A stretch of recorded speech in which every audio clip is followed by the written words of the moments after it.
Ya. Bismillahirrahmanirrahim. Assalamualaikum warahmatullahi wabarakatuh. Alhamdulillah. Wassalatu wassalamu ala Rasulillah wa ala alihi wa ashabihi wa man tabi'ahum bi ihsan ila yaumil qiyamah, amma ba'd.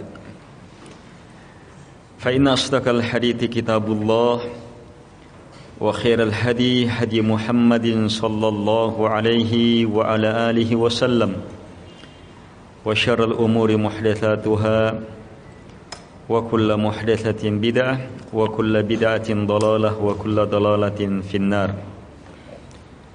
Kaum muslimin dan muslimat yang dimuliakan oleh Allah Subhanahu wa taala. Sebelumnya mohon maaf atas keterlambatan. Mobilnya tiba-tiba dipakai mengantar anak ke rumah sakit, mau melahirkan. Doakan supaya cepat. Sampai sekarang masih menunggu di sana. Saya kira bisa kembali. Jadi alhamdulillah ada Pak Ahmad dapat mobil. Taib. Ala kulli hal, berada di tempat seperti ini adalah nikmat besar. Berada di masjid yang merupakan tempat terbaik di muka bumi adalah kemuliaan besar. Tergerak hati untuk mendatangi rumah Allah Subhanahu wa taala adalah kemuliaan besar. Adanya ikatan hati untuk menghadiri salat berjamaah adalah tanda dari tanda-tanda kita termasuk satu dari 7 golongan yang mendapatkan naungan khusus di hari akhirat. Lelaki yang qalbuhu mu'alliq bil masajid, lelaki yang hatinya terikat dengan masjid. Semoga keberadaan kita di masjid, di rumah Allah Subhanahu wa taala, untuk mendekatkan diri kepada Allah Subhanahu wa taala, ini menandakan bahwa kita termasuk ke dalam satu dari golongan mulia dan istimewa ini. Selanjutnya, berada dalam majelis ilmu seperti saat ini adalah kemuliaan besar tersendiri.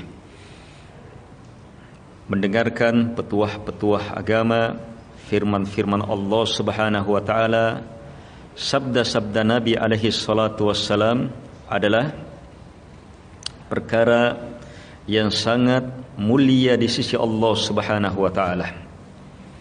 Karena itulah kita saat ini berada dalam nikmat demi nikmat, yang terlingkup dalam nikmat demi nikmat. Olehnya hendaknya kita senantiasa bersyukur, memuji, memuja, menyanjung pemberi nikmat Allah Subhanahu wa taala. Di sore hari ini kita dianugerahkan nikmat yang teramat besar. Sangat baik kalau kesyukuran itu minimal kita ungkap dalam dzikir sore. Amsayna Allahumma ma amsa bi min ni'mah aw bi ahadin min khalqik faminka wahdaka la syarika lak falakal hamdu walakas syukr. Ini bacaan zikir, kalau dibaca maka kita telah tunaikan syukur kita untuk malam sampai pagi. Kalau dibaca di waktu pagi, maka kita telah tunaikan syukur kita di siang hari. Ma amsa bi min ni'mah, apapun yang di sore ini saya rasakan berupa nikmat apapun, au bi ahadim min khalqik, atau yang dirasakan oleh siapapun dari makhlukmu, faminka wahdaka la syarika lak, maka saya yakin ya Allah, hanya datang darimu, tak ada sekutu bagimu dalam nikmat ini. Falakal hamdu, maka hanya untukmu segala pujian karena cinta, walakas syukur, dan hanya kepadamu kesyukuran dan penghambaan. Ini makna kalimat ini. Kaum muslimin dan muslimat yang dimuliakan oleh Allah Subhanahu wa taala. Tak terasa kita akan meninggalkan bulan pertama dari Ashhurum Ma'lumat. Ashhurum Ma'lumat yang Allah Subhanahu wa taala sebutkan dalam Al-Qur'an, Al-Hajju Ashhurum Ma'lumat. Haji itu ada pada bulan-bulan yang sangat jelas, terkenal, hebat, mulia. Dzulqa'dah beberapa hari lagi akan kita tinggalkan untuk masuk di bulan penutup bulan haji dan sekaligus menjadi bulan penutup tahun Dzulhijjah. Dzulhijjah adalah bulan yang sangat mulia. Dia menjadi akhir bulan yang sangat mulia ini dari bulan-bulan haji. Keberadaannya di akhir menutup Ashhurum Ma'lumat sudah menunjukkan kedudukannya. Apalagi di bulan yang sangat mulia ini terdapat 10 pertama yang merupakan 10 hari-hari termulia dalam agama Allah Subhanahu wa taala. Nabi alaihi salatu wassalam bersabda, "Ma min ayyam al-'amalu shalihu fihinna ahabbu ila Allahi min hadhil ayyamil 'ashr." Tak ada hari-hari yang amalan soleh akan menjadi amalan yang paling Allah Subhanahu wa taala cintai di dalamnya, mengalahkan amalan soleh di hari-hari yang 10 ini. 10 pertama bulan Dzulhijjah. Amalan apapun yang kita lakukan di 10 awal bulan Dzulhijjah akan menjadi amalan ahabbu ilallah, yang paling Allah cintai dan tidak ada yang kalahkan. Banyak amalan Allah cintai, tapi amalan di hari-hari itu adalah amalan yang paling dicintai. Sahabat memahami ada satu amalan yang sangat hebat, berjihad di jalan Allah Subhanahu wa taala. Maka mereka langsung mempertanyakan penyampaian Nabi dengan apa yang mereka pahami. Mereka mengatakan, "Walal jihadu fi sabilillah." Wahai Rasulullah, walaupun berjihad di jalan Allah tetap kalah, tidak bisa. Kata Nabi alaihi salatu wassalam, "Walal jihadu fi sabilillah." Walaupun berjihad di jalan Allah Subhanahu wa taala, illa kecuali kalau seperti ini berjihadnya. Rajulun kharaja bimali wa nafsi wa lam yarji min dzalika bi syai'. Kecuali lelaki yang keluar membawa hartanya, membawa jiwanya, berperang sehebat-hebatnya dan tidak kembali satupun. Ini baru bisa mengimbangi amalan-amalan di hari-hari 10 awal bulan Dzulhijjah ini. Saking hebatnya 10 awal bulan Dzulhijjah, Allah Subhanahu wa taala sampai menggunakannya dalam sumpah dan menegaskannya sebagai sumpah yang dahsyat. Wal fajr walayalin 'ashr wasyaf'i wal watr, dan seterusnya, demi waktu fajar dan malam-malam, dan demi malam-malam yang 10. Jumhur ahli tafsir keumuman ahli tafsir menafsirkan malam yang 10 yang Allah pakai bersumpah di sini adalah 10 awal bulan Dzulhijjah. 10 awal bulan Dzulhijjah. Ada penafsiran lain 10 terakhir bulan Ramadan. Tetapi keumuman ahli tafsir menyebutkan bahwa 10 awal bulan Dzulhijjah itu menunjukkan hebatnya, mulianya 10 awal bulan Dzulhijjah ini. Mari jamaah kita manfaatkan hari-hari terhebat di bulan pertama bulan Dzulhijjah ini untuk meraih kebaikan, untuk mempersiapkan kemuliaan, untuk meraih kesucian, untuk mendapatkan cinta Allah Subhanahu wa taala dan meraih keagungan terbesar dalam penghambaan kepada Allah Subhanahu wa taala. Hadits-hadits yang datang menjelaskan kedahsyatan amalan di 10 awal bulan Dzulhijjah ini. Tadi kita bacakan ahabbu ilallah, lafadznya yang paling Allah cintai. Dalam hadits yang lain riwayat Imam Al-Bukhari, afdalu, disebutkan afdalu, yang paling afdal. Dalam riwayat yang lain disebutkan a'zamu, bergandengan dengan ahabbu. A'zamu, paling agung, indallah, di sisi Allah. Dalam hadits yang lain disebutkan azka indallah, lebih suci di sisi Allah Subhanahu wa taala. Lihat 4 ini. Nabi menyebutkannya ahabbu ilallah, paling Allah cintai. Nabi sebutkan afdalu, paling afdal, paling lebih dari yang lainnya. Nabi sebutkan a'zamu, paling besar, paling agung. Dan Nabi sebutkan azka indallah, paling suci di sisi Allah Subhanahu wa taala. Jadi ingin meraih sesuatu yang paling mendatangkan cinta Allah Subhanahu wa taala, maka di hari-hari ini untuk mendapatkan amalan terafdal, termulia di sisi Allah Subhanahu wa taala di hari-hari itu. Untuk menjadi manusia yang paling suci di sisi Allah Subhanahu wa taala di hari-hari itu. Untuk mendapatkan yang besar, teragung di sisi Allah Subhanahu wa taala, maka di hari-hari itu terafdal.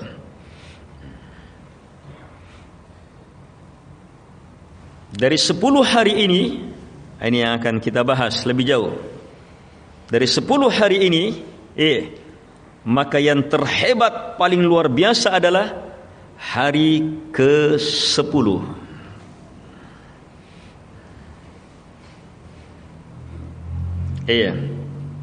Hari ke-10.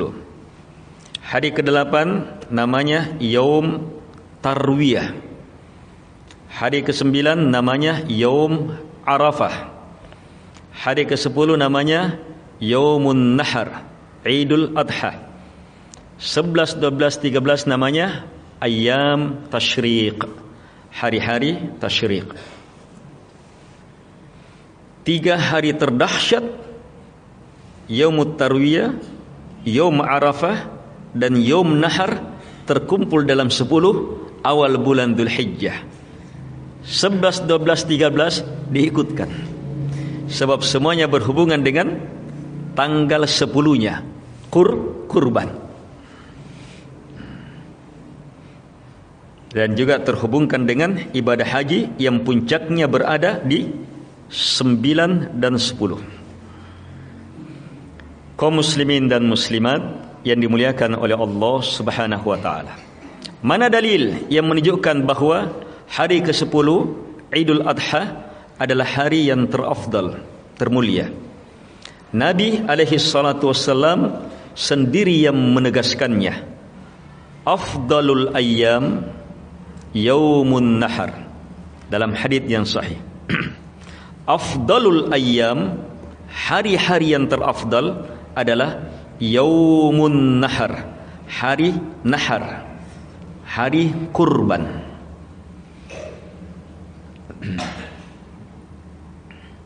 Coba lihat, ketika Nabi menyebutkan hari raya Idul Adha sebagai hari raya yang terafdal, Nabi menamakannya dengan satu ibadah yang ditegakkan di hari itu. Ibadah nahar. Nahar itu penyembelihan onta yang kemudian digunakan untuk kurban. Asalnya nahar ini, lihat onta, ini onta, panjang lehernya. Iya. Nah, kalau kambing sapi istilahnya zabah. Ini di bawah leher yang disembelih. Kalau onta terus ke bawah yang dekat badannya. Ini nih. Di sini yang ditusuk. Onta tetap berdiri saja, diikat kakinya, tusuk, mengalir.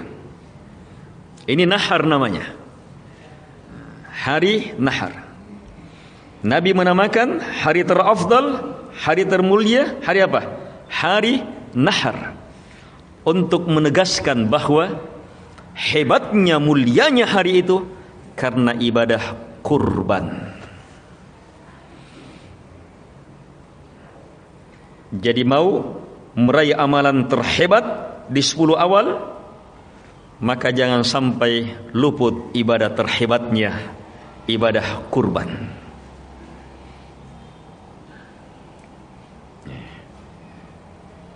Para ulama sampai memberi fatwa, walaupun meminjam boleh, agar kita tidak luput dari kemuliaan besar ini. Pinjam. Iya, pinjam dengan niat mau kasih kembali.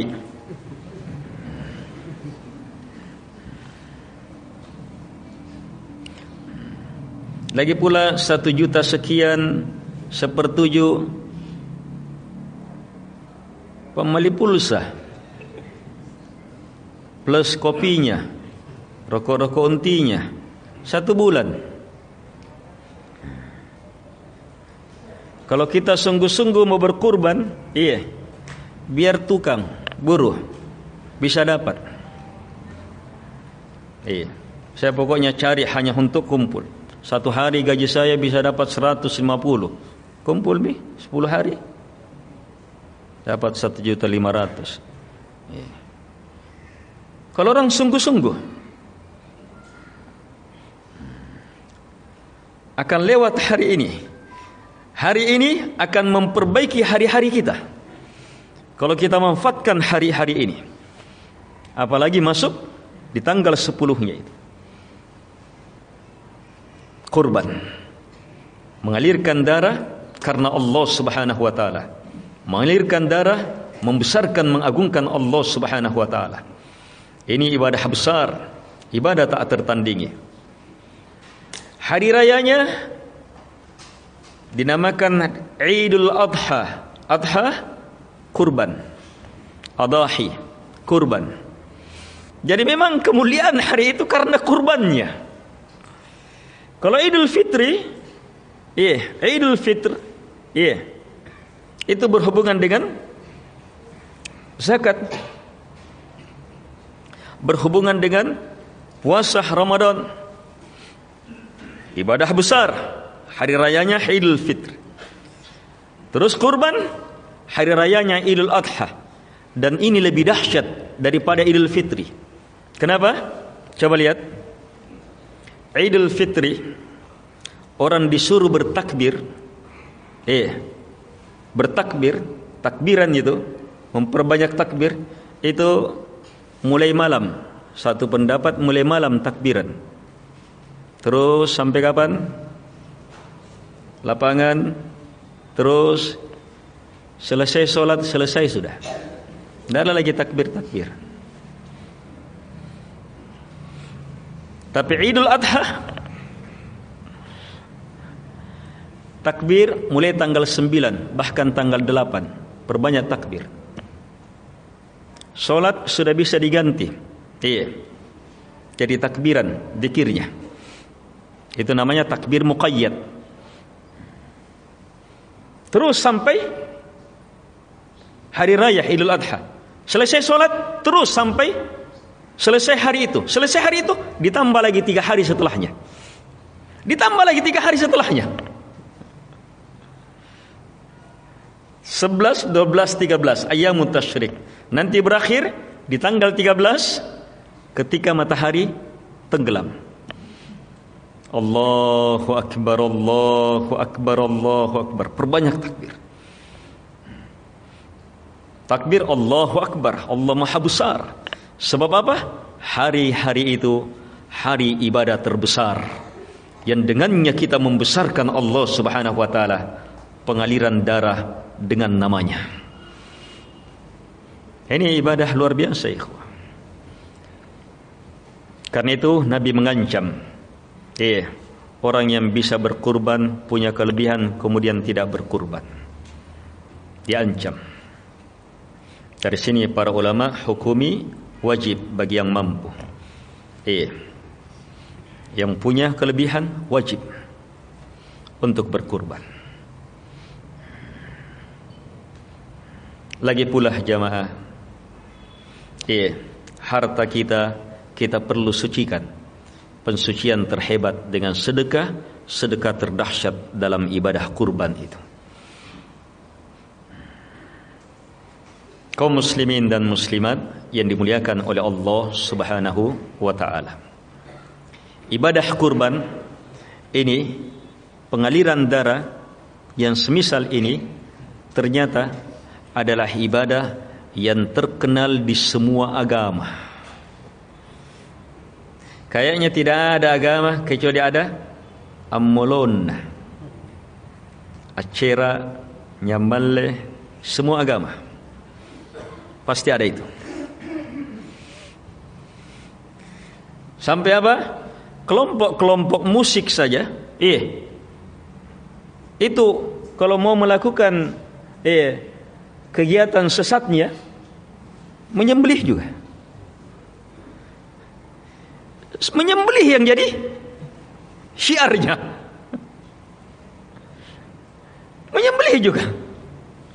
Pokoknya berhubungan dengan pengaliran darah, penyembelihan dan semacam itu. Agama-agama penuh kesyirikan, agama-agama penuh kekafiran, agama-agama animisme. Itu tidak lepas dari apa? Menganggap hebatnya itu penyembelihan. Mau beribadah, mau berkorban, ayo menyembelih. Itu jadi hebat itu di semua agama. Hanya sembelihan itu batil, sembelihan itu syirik, sembelihan itu terlarang. Tetapi yang menjadi syahid bagi kita, kalau agama dalam kesesatan, dalam kesyirikan, dalam penyembahan kepada selain Allah bisa memahami bahwa menyembelih, mengalirkan darah itu besar nilainya, maka tidakkah kita lebih bisa memahaminya? Coba dengarkan kisah singkat ini. Dakhala rajulun fi dubab wa dakhala an-nar rajulun fi dubab. Hadits mauquf terhadap sahabat, hanya punya hukum rafa kepada Nabi alaihi salatu wassalam. Ada seorang lelaki masuk surga karena seekor lalat. Ada juga masuk neraka karena seekor lalat. Lalat ketingalo. Seekor lalat ini jadi penentu masuk surga, masuk neraka. Kenapa? 2 orang meninggalkan negerinya, melakukan perjalanan, dan keduanya harus melewati sebuah negeri, sebuah kampung yang punya berhala. Dengan aturan penduduk kampung, tidak ada yang bisa lewat kecuali harus berkurban. Kurban harus ada yang dikeluarkan untuk membesarkan.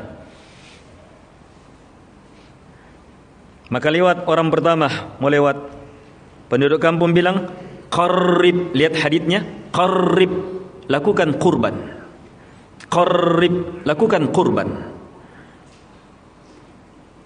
Ternyata orang miskin. Saya tidak punya sesuatu untuk saya kurbankan. Lihat bagaimana besarnya itu yang namanya kurban, walaupun di hadapan penyembah berhala. Lihat, apa jawabannya? Qarrib walau dubaban. Kurbankan walaupun hanya seekor lalat. Ya, orang ini seekor lalat dicari saja, dapat kurban. Fakhallu sabila wa dakhalan nar. Orang-orang pun membiarkan lewat, tapi akhirnya masuk neraka. Orang yang kedua lewat, qarrib, lakukan kurban. Orang yang kedua di atas Islam, di atas tauhid, di atas la ilaha illallah, di atas kejujuran dan kebenaran dalam ibadah, keimanan kepada Allah Subhanahu wa taala. Tidak tunggu disuruh berkurban dengan seekor lalat, langsung dia jawab, ma kuntu liuqarriba syai'an dunallahi azza wajal. Saya selamanya tidak akan berkurban sekecil apapun juga, kecuali hanya kepada Allah Subhanahu wa taala. Hai marah orang-orang sembelih. Orang-orang sembelih. Dibunuh orang ini. Fadakhalal jannah, masuk surga. Betul-betul mahsyatnya, luar biasanya ibadah kurban kita. Kaum muslimin dan muslimat yang dimuliakan oleh Allah Subhanahu wa taala.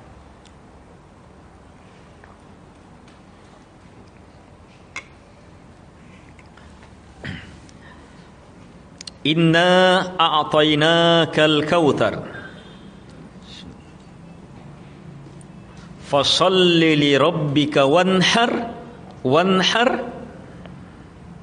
inna syani'aka huwal abtar. Lihat ayat ini. Inna a'tainaka, sungguh, inna, sungguh kami. Siapa kami di sini? Siapa kami di sini? Allah Subhanahu wa taala. Tapi Allah pakai kami.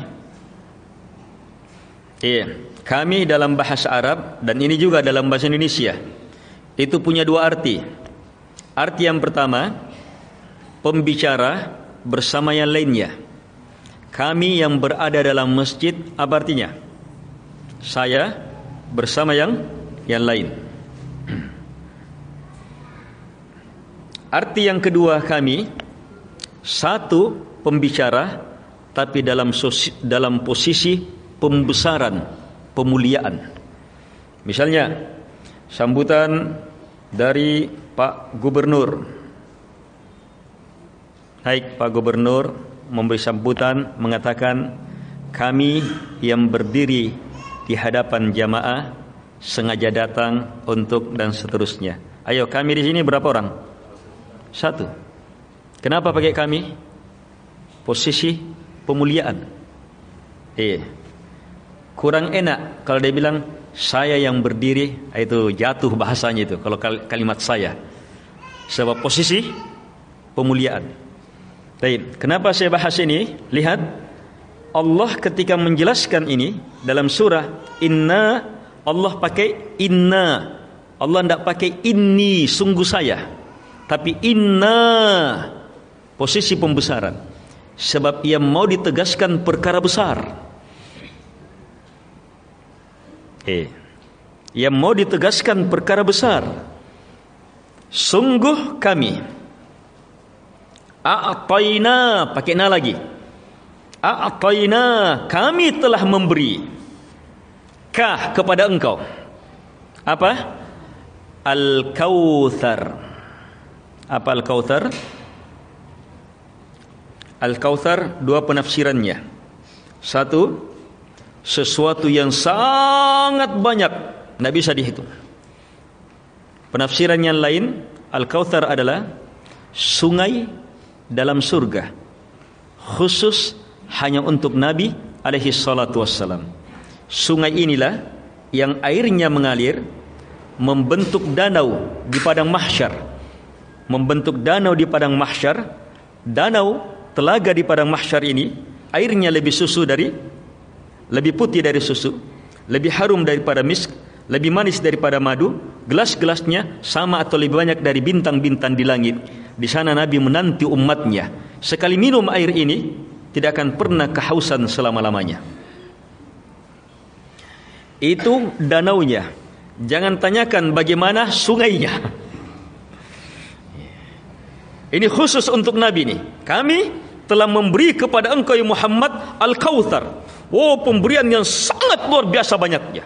Khusus istimewa untuk Nabi alaihi salatu wassalam.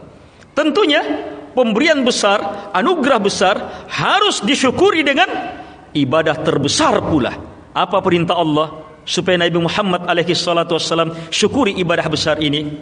Diperintah menegakkan dua ibadah terbesar tak tertandingi. Fasalli, maka solatlah. Li rabbika, hanya kepada Tuhanmu. Wanhar, dan lakukan nahar, lakukan kurban. Solat, diantara makna solat di sini Idul Adha, solat Idul Adha, dan kurban. Walaupun bisa bermakna melingkup semua solat. Dari sini terpahami bahwa ibadah kurban, ibadah besar, beriringan dengan solat. Solat mewakili penghambaan badan, kurban mewakili penghambaan harta. Dalam ayat ini menegaskan ibadah kurban, ibadah besar. Sebab pemberian kepada Nabi, pemberian khusus terbesar, tidak diberi kepada siapapun juga. Ternyata ibadah yang bisa mewujudkan kesyukuran terhadap anugerah besar ini, dua ibadah, solat dan berkurban, yang seluruhnya ada di tanggal 10 bulan Dzulhijjah.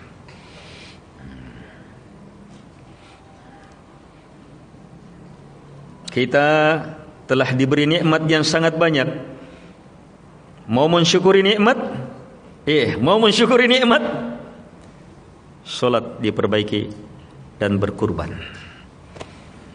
Itu cara bersyukur terhebat.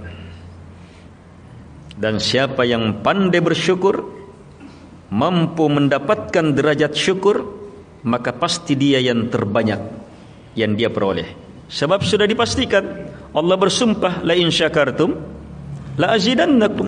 Jika kalian bersyukur, pasti saya tambah. Dan Nabi Muhammad alaihi salatu wassalam adalah hamba yang paling sempurna syukurnya. Karena itu terus menerus bertambah kebaikan-kebaikan yang Allah anugerahkan kepada beliau, sebab beliau terus syukuri. Jadi ingin harta, diri, keadaan, agama, ketakwaan kita terus bertambah, maka syukuri dengan solat dan dengan berkurban. Jangan lewatkan ibadah besar ini. Berkurban. Kaum muslimin dan muslimat yang dimuliakan oleh Allah Subhanahu wa taala. Setelah sedikit uraian tentang hebatnya, luar biasanya ibadah kurban, yang menjelaskan bahwa kurban adalah ibadah besar, maka mari kita cermati lebih jauh perkara ini, bahwa satu, kalau dia ibadah maka berlaku semua padanya hukum ibadah. Apa hukum-hukum ibadah? Yang paling dasar, harus tegak di atas dua syaratnya. Ikhlas hanya kepada Allah, dan tepat sesuai dengan petunjuk Nabi alaihi salatu wassalam. Itu ibadah.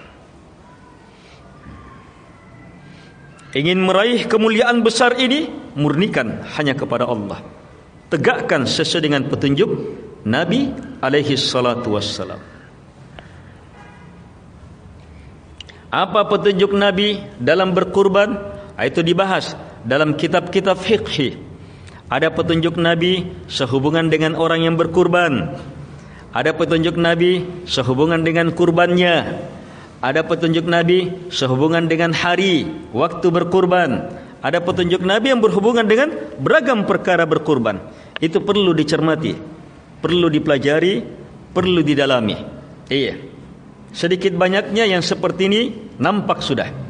Iya.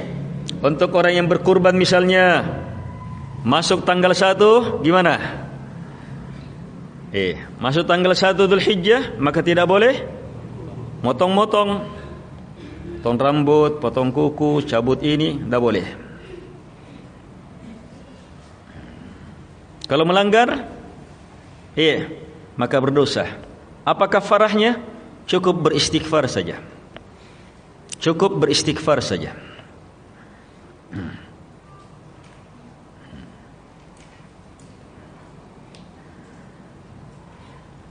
Yang paling pokok bagi orang yang mau berkurban adalah keikhlasannya, ketulusannya. Dia mau berkurban apa yang ada di dalam hatinya, apa maksudnya. Ini yang paling penting. Allah Subhanahu wa taala berfirman, "La yanalallaha luhumuha wala dima'uha walakin yanaluhu taqwa minkum." Tidak sampai kepada Allah daging-daging kurban itu, tidak pula darah-darahnya, tetapi yang sampai adalah takwa kalian. Coba lihat, berapapun banyaknya kurban kita, berapa ton pun dagingnya, air yang mengalir sangat hebat, banyak, luar biasa, bukan itu yang sampai kepada Allah Subhanahu wa taala. Yang sampai takwa kalian. Apa itu takwa? Nabi jelaskan dengan terang, langsung memberi isyarat. At-taqwa hahuna. Lihat, at-taqwa hahuna. Nabi langsung tunjuk di dalam dada. At-taqwa hahuna. Taqwa itu di sini. 3 kali. At-taqwa hahuna. Taqwa itu di sini. At-taqwa hahuna. Taqwa di sini. Ini yang ada dalam dada. Ini yang sampai. Niatnya, maksudnya, ilmu yang mendasarinya, apa yang mendorong dia berkurban, apa yang mencari, apa yang dia cari. Lihat apa yang dalam dada itu, apa yang mendorong dia berkurban. Yang kedua, apa yang dia cari dalam berkurban, apa dasar kurbannya. Ini yang terkumpul dalam dada. Semakin hebat ini, maka makin luar biasa hasilnya. Sehingga memungkinkan ada orang berkurban mungkin 10 ekor sapi, tapi kalah dengan seekor kambing. Kenapa? Perbedaan apa yang ada di dalam dada. Perbedaan niat. Perbedaan niat. Perbedaan niat, lihat. Ada orang berkurban, dia niatkan hanya untuk supaya dia dapat ampunan. Maka kurbannya sesuai dengan niatnya.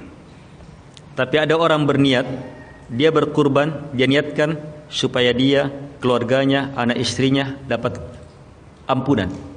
Maka mana lebih banyak? Sesuai dengan niatnya. Ada orang berkurban ingin mendapatkan rahmat Allah, supaya dia dirahmati. Tapi ada orang berkurban ingin supaya dirinya, keluarganya dirahmati. Bahkan lihat bagaimana Nabi berkurban. Lihat bagaimana Nabi berkurban. Allahumma, lihat lafadznya Nabi, bismillah, Allahu Akbar. Allahumma taqabbal minni wa min ummati Muhammad. Lihat niatnya Nabi. Ya Allah, terima ini dari saya dan untuk umat Muhammad. Nabi berkurban niatnya, keberkahannya, kebaikannya bukan hanya untuk dirinya, tapi seluruh umat. Lihat luasnya itu niatnya. Luasnya itu niat. Ini yang menjadi dalil bahwa apa? Biar satu orang berkurban, dia bisa ikutkan orang lain. Orang lain yang hidup ataupun yang sudah mati, dia bisa ikutkan. Ayah, ibu sudah meninggal, bisa dapat pahala kurban, ikutkan. Iya, tidak perlu dikorbankan sendiri atas namanya. Tapi ikutkan dia dalam niat. Ikutkan dia dalam niat. Itu yang paling baik. Walaupun sebagian ulama tetap membolehkan atas nama dia, sebab dia termasuk dari jenis sedekah, dan sedekah atas nama orang mati itu sepakat boleh. Mensedekahkan orang yang mati itu sepakat boleh, tidak ada perselisihan di situ.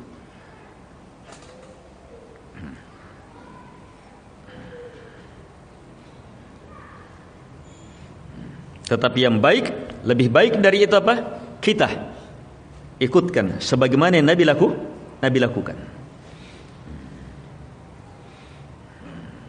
Itu niat.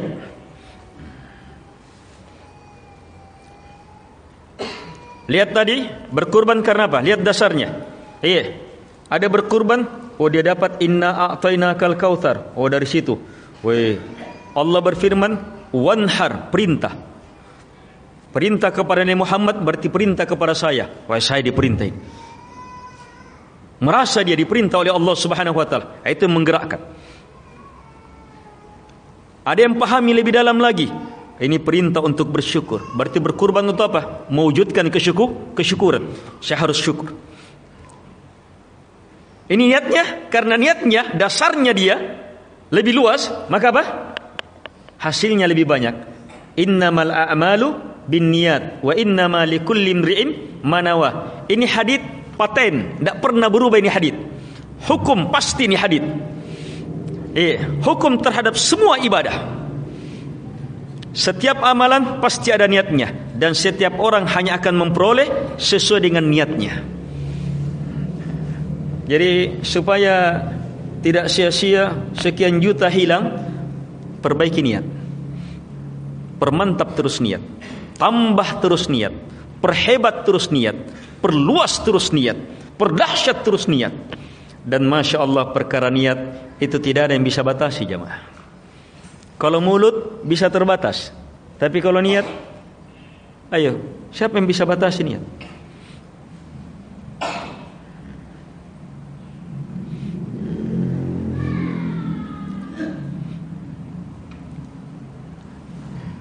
Ada yang berkurban karena apa? Tadi apa? Yang sampai kepada kalian adalah takwa. Berarti kurban apa? Takwa. Dia mau takwa. Dia mau bekal. Dia mau kemuliaan. Takwa itu ukuran kemuliaan. Dia ingin kekuatan takwa. Dia ingin bekal dunia alam barzakh akhirat dengan kurbannya. Dan takwa itu luas, tergantung niatnya. Mau berapa takwa yang dia inginkan? Ada orang berniat, untuk berkurban, mau dapat takwa. Dalam hatinya, mana siapa kau dong? Biar sedikit mau. Jangan mikir banyak-banyak Allah. Itu rendah niatnya. Harus minta dalam mengharap, minta sehebat-hebatnya. Nabi bersabda untuk orang yang mau meminta mengharap, falyu'azzimir raghabah, harus memperbesar raghabah, harapan. Harus, perintah itu. Kita tidak berhadapan dengan manusia jamaah. Jangan samakan Allah dengan makhluk. Kalau kita minta sama makhluk, biar bagaimana baiknya itu makhluk, kita akan merasa pin siapa mapala. Ada perasaan itu. Kalau minta satu kali mungkin masih tapi punah sudah 11 kali. Dan setiap 11 kali itu dikasih permintaan ke-12. Itu perasaan sama makhluk. Haram yang seperti itu kepada Allah. Haram yang seperti itu kepada Allah. Haram. Harus berhebat. Sebab kita yakini Allah pemilik segalanya. Coba lihat ilmunya jamaah. Lihat ilmunya dalam hadits qudsi. Seandainya semua jin dan manusia, pertama sampai terakhir, semuanya minta, permintaan terhebatnya dia minta, dan semuanya dikasih. Semuanya dikasih. Maka apa? Apa yang Allah kasih itu untuk semuanya? Itu seperti jarum yang dimasukkan ke lautan. Jarum, bukan sendok. Jarum yang dimasukkan ke lautan. Ayo, kira-kira berapa air yang ikut itu di jarum? Dianggap tidak ada.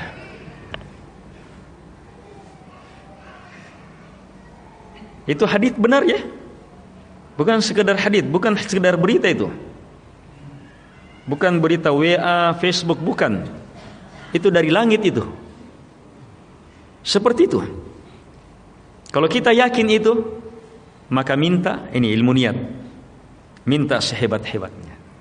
Sebab jangankan kita, paling hebatnya kita minta, iya, itu tidak ada. Ini semuanya sudah diminta. Ini semuanya sudah minta. Bukan hanya manusianya, jinnya juga. Hasilnya masih seperti itu. Apalagi kalau hanya kita. Perhebat betul. Ini niat. Kita minta supaya dirahmati. Oh, jangan tanggung-tanggung minta rahmatnya. Kita minta ampunan, jangan tanggung-tanggung minta ampunannya. Kita minta masuk surga, jangan tanggung-tanggung minta surga tertinggi. Minta diselamatkan dari neraka. Iya. Pokoknya minta sehebat-hebatnya. Puncak harapan melihat wajah Allah Subhanahu wa taala di surga. Dihalalkannya ridha Allah Subhanahu wa taala untuk kita. Harapkan ridhonya. Masuk surga melihat wajahnya. Wujuhu yawma idzin nadirah ila rabbiha nadirah. Wajah-wajah penduduk surga saat itu nadirah, bercahaya. Lihat saking bahagianya bercahaya di muka. Kenapa? Apa kebahagiaan yang membuat wajah mereka nadirah, bercahaya? Ila rabbiha nadirah, kepada Tuhan mereka nadirah, mereka memandang.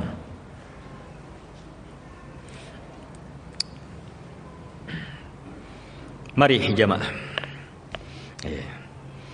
dalam berkurban perhebat niat. Jadi niat, ayo secara global bisa dilihat.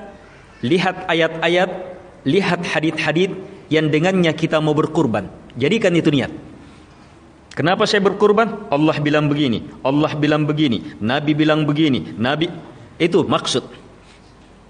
Semakin banyak itu, semakin hebat. Yang kedua, niat. Dalam berkurban yang ada di dalam hati adalah, bagaimana kita mengenal Allah Subhanahu wa taala. Saya berkurban, saya kenal kebesarannya, keagungannya. Saya berkurban karena meyakini luasnya rahmat Allah. Saya berkurban karena meyakini luasnya kebaikan Allah Subhanahu wa taala. Saya berkurban karena meyakini hebatnya ampunan Allah Subhanahu wa taala. Saya berkurban karena meyakini maha berkuasanya Allah Subhanahu wa taala. Saya berkurban karena meyakini seluruhnya hanya milik Allah Subhanahu wa taala. Dan itu ilmu tidak ada batasnya. Kita yang membatasi diri. Kita yang membatasi diri. Perhebat niat itu. Apalagi yang ada di dalam? Yang ada di dalam adalah apa yang kita inginkan. Apa yang kita inginkan? Yang tadi, yang banyak terungkap. Rahmat, seluas-luas rahmat. Ampunan, seluas-luas ampunan. Ridha, sehebat-hebat ridha. Selamat, sehebat-hebat selamat. Takwa, takwa seluas-luasnya. Mau minta apa?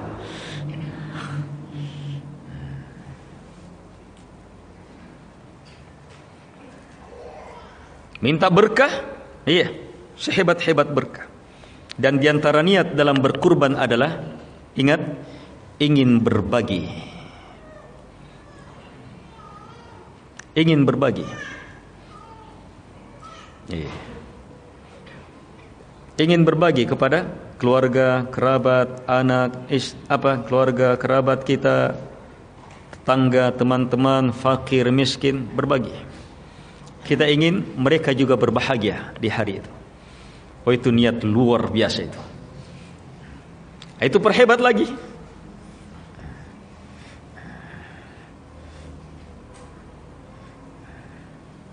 Dan diantara niat, ini hati-hati, diantara niat, yang ini jarang yang ungkap ini.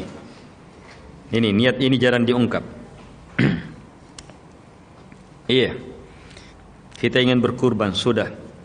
Iya, hanya kemampuan kita apa? Iya, sepertujuh sapi dulu ini. Tapi niat di dalam, insya Allah. Niat di dalam, iya, 1 ekor. Niat di dalam, iya, kalau dia punya uang 1 ekor. Niat di dalam, kalau dia punya kelebihan 10 ekor. Walaupun kemampuannya dia tidak bisa, dia sudah berusaha, tetap 1/7. Itu pun habis-habisan sudah. Padahal masih berutang itu. Tetapi niat di dalam apa? Dia mau. Maka apa? Innamal amalu binniyat wa innamal likulli imri'in ma nawa, sesuai dengan niatnya. Ayo berniat. Ayo, ini juga masih berhubungan dengan itu. Berniat berkurban tahun ini, antum niatkan tahun depan juga. Belum terjadi. Mungkin kita sudah wafat atau apa, tapi kalau kita niatkan tahun depan, maka berlaku. Kita dapat pahala kurban tahun depan. Innamal a'malu binniyat wa innamal likulli imri'in ma nawa. Gampangnya itu dapat pahala dengan berniat yang benar. Terus kalau dia niatkan 2 tahun ke depan, kalau niatkan 3 tahun ke depan, kita saja itu yang membatasi. Terserah mau sampai berapa tahun ke depan, tinggal niatkan. Betul-betul mau. Berapa ribu tahun pun Allah beri kepada saya pasti berkurban, insya Allah. Itu niatnya, tertanam di dalam hatinya.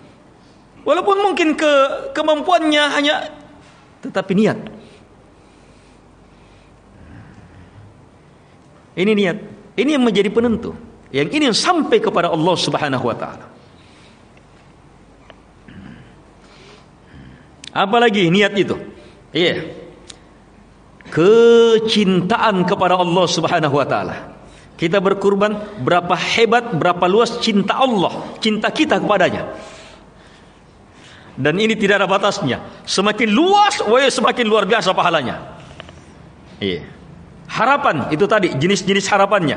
Takut, berapa hebat, berapa dahsyat. Takut kita kepada Allah Subhanahu wa taala saat berkurban. Pembesaran pengagungan kita kepada Allah Subhanahu wa taala dengan mengalirkan darah. Ingat jamaah, lafadznya bismillah, Allahu akbar. Lihat kalimat bismillah, apa arti bi? Bismillah Allahu akbar. Bismillah Allahu akbar. Apa kelengkapan kalimatnya ini? Bismillah Allahu akbar amolonga. Itu lengkapnya. Kalau mau minum, bismillah anginunga. Kalau makan, bismillah mau makan. Tapi kalau bismillah mau berkurban, bismillah Allahu akbar mau menyembelih. Kita minta pertolongan kepada Allah bismi dengan seluruh nama-namanya.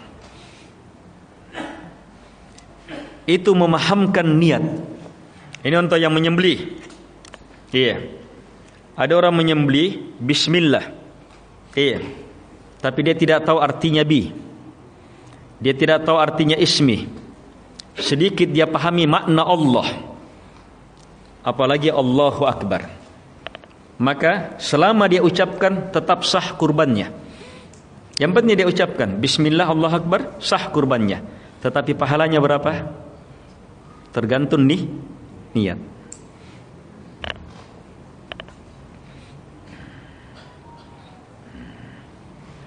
Tetapi niat itu 2. Ada orang yang menyembelih, dan ada orang yang berkurban. Kalau orang yang berkurban dia sekaligus menyembelih, itu paling bagus. Tapi tidak semua orang bisa berhadapan dengan sapi yang terbaring. Kalau menyembelih ayam, saya juga hanya bisa menyembelih ayam. Tidak pernah saya sembelih sapi. Kambing juga tidak pernah. Tidak terbiasa. Kalau tidak terbiasa, tidak terlatih, nanti lama,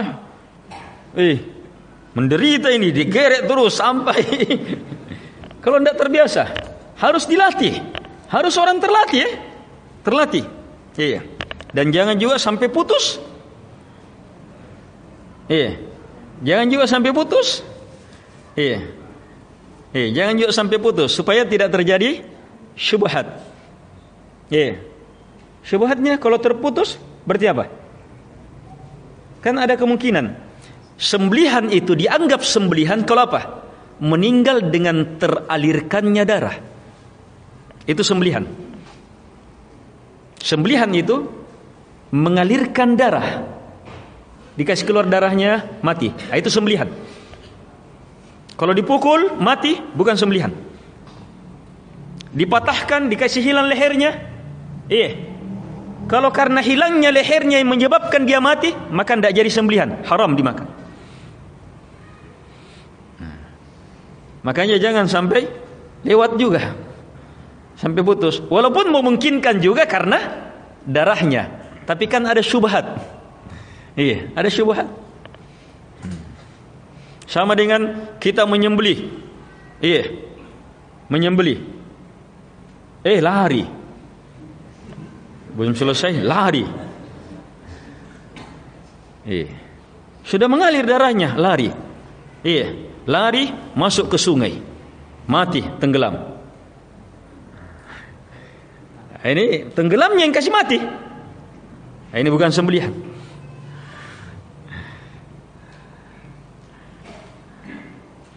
Kaum muslimin dan muslimat yang dimuliakan oleh Allah Subhanahu wa taala.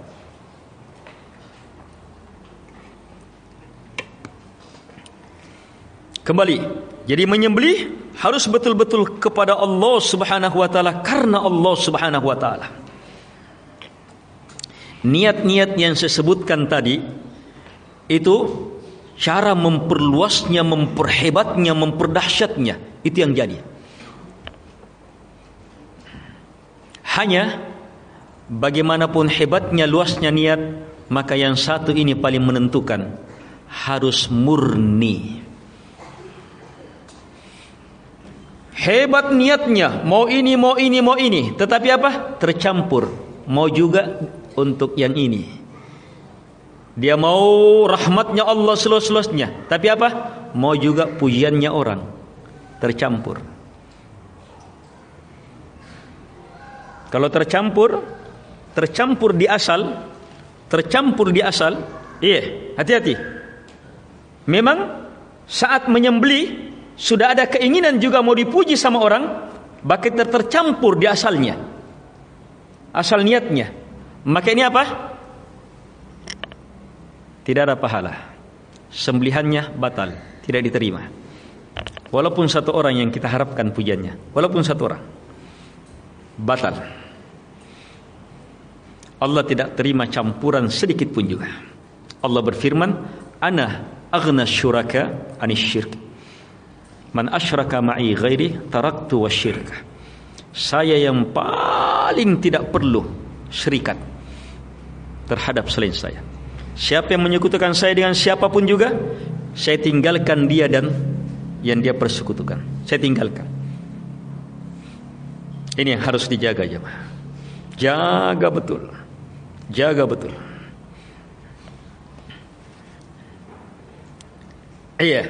Itu kalau dia inginkan, ya. Tapi bedakan dengan apa? Ada bisikan. Anu mau tolong, anu. Kalau masih bisikan, semua orang dibisikkan. Dari yang selamat dari bisikan riya. Dari yang selamat. Selama kita tidak mau. Kita tidak mau. Selama hanya ridha Allah, pujian Allah. Karena itulah, saat mulai tanggal 1,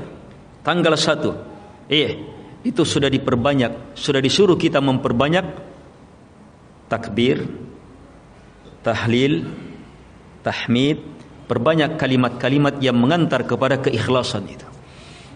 Harus jaga betul itu. Dan selama beberapa hari ini, hati-hati. Sebab banyak cobaan. Apalagi sudah lihat, oh ndak mau motong kuku, ndak ini apa. Oh iya tahu mau berkurban, apalagi punya somber iki. Suka lagi di warkop, cerita, saya tuh jainan nungku, sudah. Hati-hati. Itu merusak niat. Kalau masuk di situ harus cepat hapus sebelum penyembelihan ini. Sebab itu yang menentukan. Jangan sampai ada keinginan, niat sekecil apapun juga selain Allah saat penyembelihan. Itu penentu.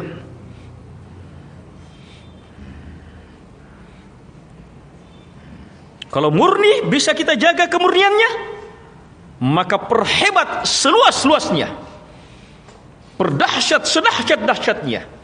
Sekali beribadah bisa melampaui banyak sekali kebaikan. Niat. Ini hanya untuk kaum muslimin, niat seperti itu. Hanya untuk kaum muslimin. Dan itulah hakikat makna Islam. Itu hakikat makna Islam. Islam itu apa? Istislam lillahi bitauhid. Pasrah betul kepada Allah dengan mengesahkan Allah semata. Allah semata yang dibesarkan, diagungkan, yang paling dicintai, paling diharapkan, paling ditakuti, tidak yang lainnya. Dengan itu dia keluarkan, dia alirkan darah semata kepada Allah karena Allah Subhanahu wa taala. Itu makna Islam. Dan ketika Allah mengisahkan awal disyariatkannya kurban, siapa yang mau dikurbankan? Ada yang mengatakan Nabi Ishak, ada yang mengatakan Nabi Ismail. Terserah pendapat mana. Semuanya ada. Tapi coba cermati, lihat ketika Allah kisahkan, falamma aslama wa tallahu lil jabin nadainahu ayya Ibrahim qad saddaqta ar-ru'ya. Lihat ketika Allah beritakan, ini puncaknya sudah ini. Falamma aslama, maka tak kala keduanya aslama. Lihat bahasanya, aslama, keduanya Islam. Wa tallahu lil jabin, dalam posisi anak Nabi Ibrahim sudah dibaringkan satu sisi menghadap kiblat dan pisau sudah ada di leher. Tinggal ditarik. Di sana seruan dari langit, wahai Ibrahim, kamu betul-betul telah membuktikan mimpi wahyu itu. Langsung diganti. Perhatikan kalimat aslama. Kenapa kalimat aslama di situ? Suasana itu digambarkan dengan kata Islam. Islam ketulusan, kemurnian. Coba pahami itu. Maka di sana kita akan merasakan nikmatnya beribadah kurban. Salat, rukuk, sujud itu nikmat luar biasa. Tapi bisa lebih dahsyat, lebih nikmat itu beribadah kurban kalau kita pahami keikhlasan, ketulusan di dalamnya. Masa kita kalah sama, lihat itu hadits tadi, lihat penjaga kampung itu, hebatnya itu menjiwai makna kurban. Pokoknya biar lalat, tidak apa-apa, yang penting ada nilai penghormatanmu. Lihat kesyirikan ini, paham itu.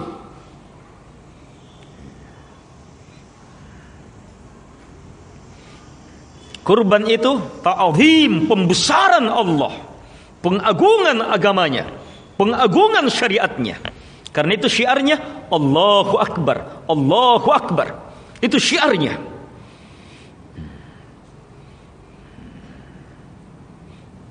Kalau orang masuk ke dalam jiwa kurban seperti ini, dia tidak lihat-lihat lagi uangnya berapa yang keluar. 1 juta, dia tidak lihat-lihat lagi. Tapi kalau pembesarannya kurang, jainan nih, batal lagi.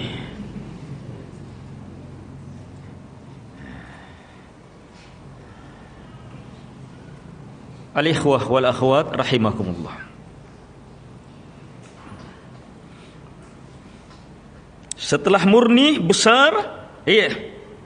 Maka selanjutnya jangan sampai tercampur dengan maksud-maksud yang salah. Dimaksudkan kepada selain Allah, ada niat-niat riya, ada niat-niat sum'ah dan seterusnya. Sampai hindarkan kurban kita dari apa? Sarana-sarana yang mengantar kepada kesyirikan. Coba dengarkan kisah ini. Nadhara rajulun ibilan bibuana. Coba lihat. Seorang lelaki, ini sahabat ini.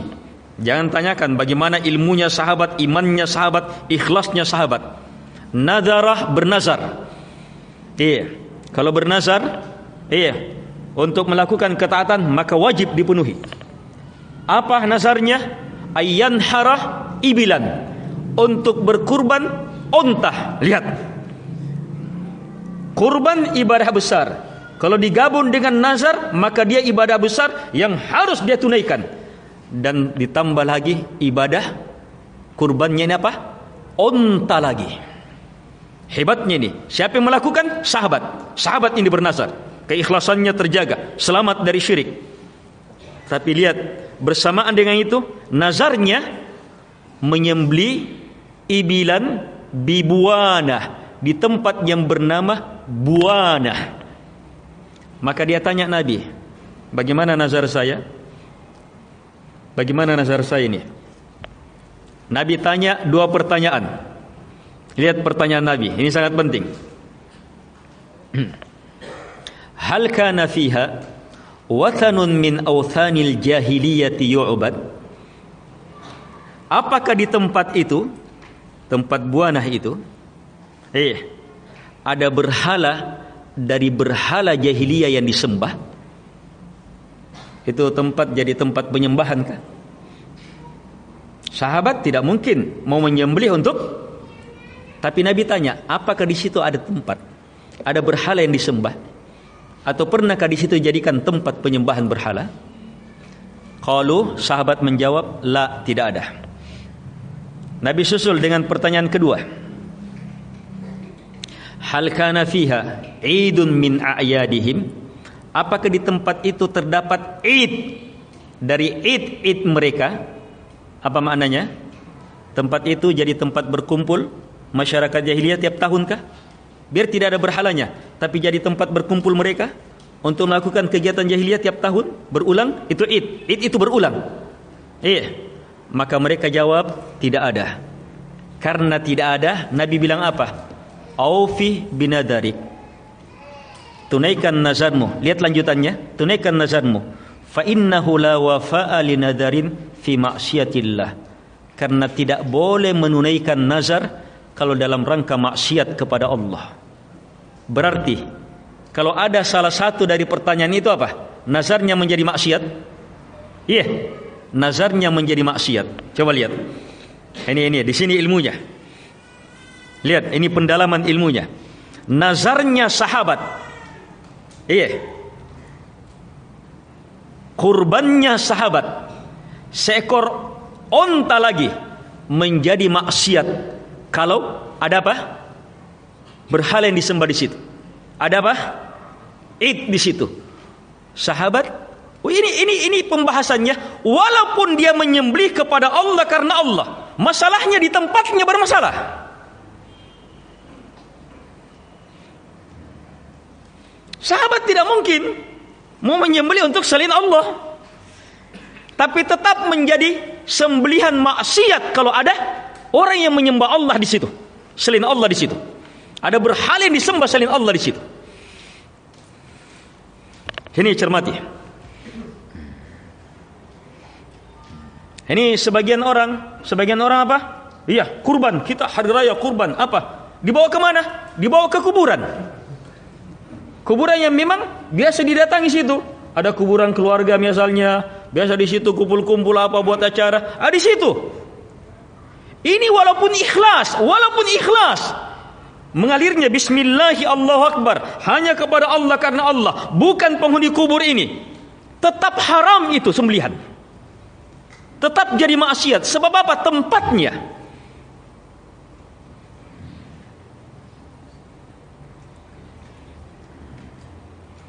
Ini sama dengan apa?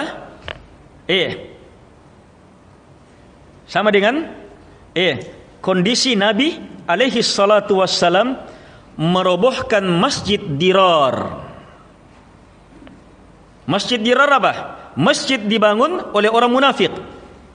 Untuk apa? Memecah belah kaum muslimin. Maka Allah bilang apa? La taqum fihi abadan. Siapa yang dilarang? Lihat. La taqum fihi abadan. Kamu Muhammad alaihi salatu wassalam, jangan sekali-kali solat di situ selama-lamanya. Solatnya Nabi, kalau seandainya Nabi solat di situ, pasti ikhlas. Pasti selamat dari pelanggaran. Nabi pasti akan melakukan perbaikan, tapi bersamaan dengan kemungkinan itu Allah tetap larang. Tidak boleh di situ. Kenapa? Masjidnya, tempatnya bermasalah. Seperti juga ibadah kurban. Walaupun sudah benar, hindari tempat-tempat syubhat yang bisa ini. Kenapa? Masalahnya adalah rentetannya. Kalau kita misalnya dilihat sebagai orang baik, ada tempat misalnya di situ ada berhala, ada ini, ada apa, kita tidak maksud itu, tetapi orang akan lihat, ya mau lagi joreng. Dia tidak lihat maksudnya kita. Orang hanya lihat kenyataan. Berarti kulleji. Itu lihat. Itu yang bermasalah. Dan kaidah dalam agama itu apa? Saddud dara'i, menutup celah. Menutup celah. Ini poin yang sangat penting yang harus dicermati dalam berkurban. Niat, ketulusan, keikhlasan, kekuatan takwa, kekuatan maksud, kekuatan ilmu yang mendasarinya, dan harus dijaga. Kemudian ditambah, sesuaikan, tepatkan sesuai dengan petunjuk-petunjuk Nabi alaihi salatu wassalam. Untuk hewan kurbannya ada aturan-aturannya. Pokoknya jangan yang kurus sekali, jangan yang cacat betul, jangan yang sakit betul, jangan yang kemudian hewan kurbannya itu hewan kurban begitu sudah ditunjuk mau dijadikan kurban, maka tetap sudah. Hewan kurban begitu sudah ditunjuk mau dijadikan kurban, itu cermati, tetap sudah. Dia terkena hukum hewan kurban. Hukum hewan kurban itu harus dihormati. Jadi kalau dipelihara, tidak boleh sembarang digembala lagi. Biasanya digembala, dicambuk-cambuk. Ini hewan kurban tidak boleh. Hewan kurban itu disayang. Tidak boleh dianu. Hewan kurban. Bukan disembah, bukan diapa. Kayak peliharaan harus. Bagaimana kalau kita sayang peliharaan? Dijaga, dibaik-baiki. Jadi tidak boleh disamakan. Kemudian cermati, ini kekeliruan. Kekeliruan ini hampir tidak ada yang ingatkan ini. Hati-hati ini. Yang sah jadi hewan kurban kalau jual belinya sah. Di antara makna jual beli sah, yang menjual memang miliknya. Yang menjual memang miliknya. Banyak-banyak orang di kampung, kita datang beli, kasih uang, ini saya. Padahal ini sapi, napa tak lagi. Ini sapi ini, dia sudah ambilkan uang sama orang. Berarti apa? Terikat, bukan haknya. Belum selesai ini sapi ini. Kita datang, jual beli. Tidak boleh. Harusnya perjelas, selesaikan dulu. Jadi milikmu dulu. Baru kita bisa akad. Sebab tidak sah jadi. Kalau tidak sah jadi hewan kurban, tidak sah kurban kita. Kita misalnya bawa, misalnya apalagi baku janji-janji, salam pilih bapi kupolo ampa kusari kodeknu. Otomatis dia juga apa? Baku janji sama patagal itu, salam todong pi. Berarti apa? Ini saat disembelih apa? Belum selesai, bukan miliknya, belum miliknya, maka kurbannya tidak sah. Ini cermati ini. Ini yang termasuk titik yang banyak yang tidak tahu. Harus perjelas. Iya, ke kampung-kampung perjelas. Ini aman jin ini. Iya. Harus milikmu jin kah? Iya, tenaja lupa taga lagi. Harus perjelas. Kalau di patagala selesaikan, memang bantu dia supaya jadi miliknya. Iya, baku hitung. Iya, saya bantu sekian, baku hitung jadi milikmu. Berarti nanti begitu saya bayar, ya tinggal sedikit. Ya sah sudah. Jadi milik. Sudah. Saat dipelihara, ingat, saat dipelihara jadi hewan kurban. Jadi hewan kurban, hormati hewan kurban itu. Iya, dijaga. Termasuk menghormati hewan kurban adalah saat menyembelih, harus jangan tumpul-tumpul. Iya, harus semakin cepat, semakin sedikit irisannya. Iya, kan ada juga siapa nih? Iya, ada juga masya Allah mahir, cepat. Iya, syarat sahnya kurban, iya, ketika mengalir. Kapan mengalir? Ya mengalir itu ini tersembelih dan 2 urat di sini. Itu yang pokok. Kalau mau ditambah lagi urat-urat kecilnya tidak apa-apa. Tapi yang pokok ini, iya, yang di tenggorokan ya, dengan yang di sini, iya, sini. Itu urat besarnya. Itu sudah sah. Iya.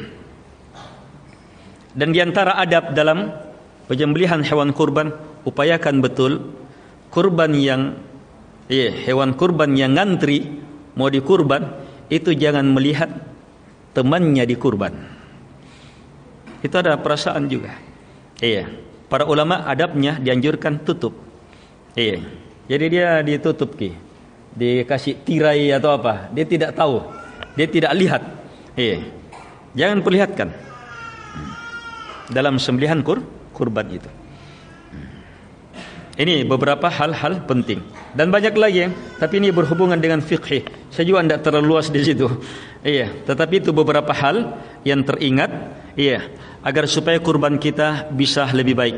Tapi setelah terpenuhi petunjuk-petunjuk Nabi alaihi salatu wasallam, ya diantaranya yang teringat itu harus di waktunya, ya.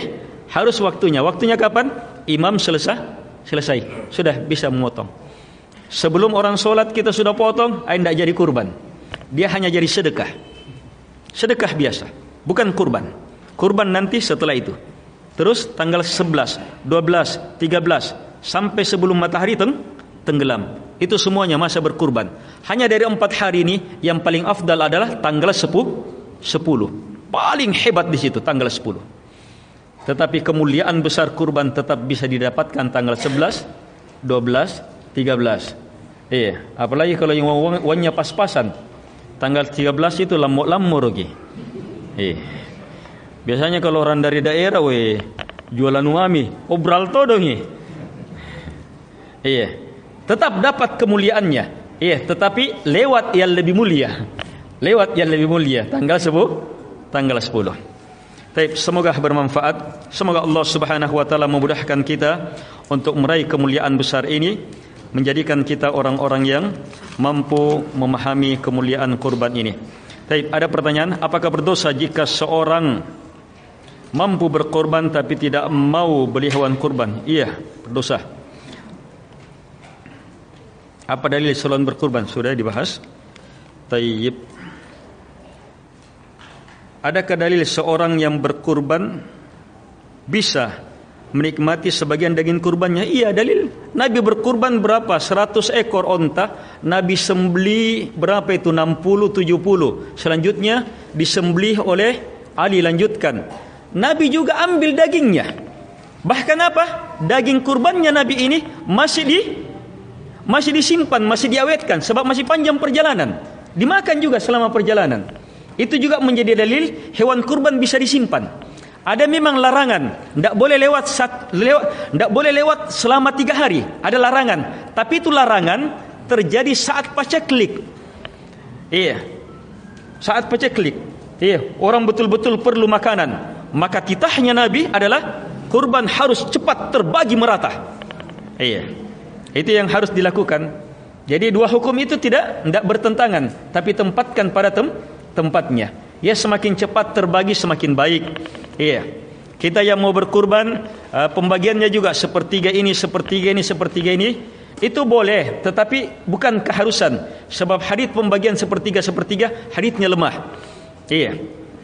Jadi kembali ke mana? Lihat kembali kepada maslahah. Siapa yang paling perlu, itu paling bermanfaat. Siapa yang paling perlu, itu yang paling bermanfaat. Iya.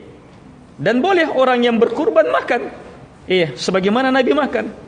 Sebab saat diantara hikmahnya, saat dia makan juga, dia rasakan juga enaknya.